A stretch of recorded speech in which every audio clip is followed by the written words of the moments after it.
Hi అండి, అందరికీ నమస్కారం. Welcome back to my channel. ఈ వీడియోలో ఇప్పుడే అందిన వార్త అండి. భారీ వరదల్లో కొట్టుకుపోయిన చంద్రబాబు నివాసం అండి. పూర్తి వివరాలు ఏంటి వీడియోలో తెలుసుకుందాం. వీడియోని ఎక్కడే కానీ స్కిప్ చేయకుండా ఎండ్ వరకు చూడండి. అప్పుడు ఇన్ఫర్మేషన్ పూర్తిగా అర్థమవుతుంది.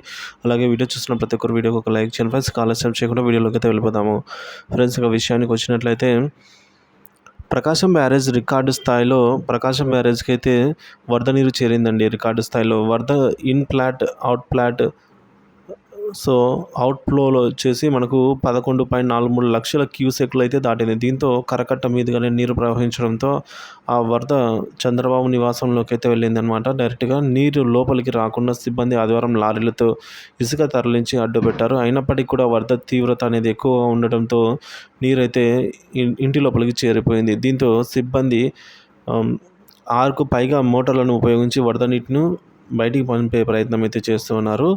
ఇక ఆదివారం 7 గంటల సమయానికైతే ప్రకాశం బ్యారేజ్కి చేరుకున్న ప్రవాహంలో 9,17,976 క్యూసెక్లు నీళ్లు చేరడంతో కృష్ణానది కరకట్ట లోపల ఉన్న చంద్రబాబు నివాసాన్ని అయితే వరద చుట్టుముట్టింది.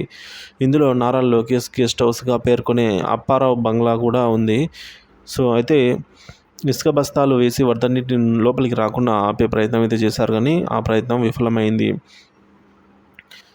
ఆదివారం రాత్రికి కృష్ణా ఉధృతి అయితే మరింత పెరుగుతుందని, రాత్రికి ఉండవల్లిలో నివాసం బస చేస్తే ప్రమాదమని సీఎం చంద్రబాబుకు జలవనరుల శాఖ అధికారులు వివరించారు.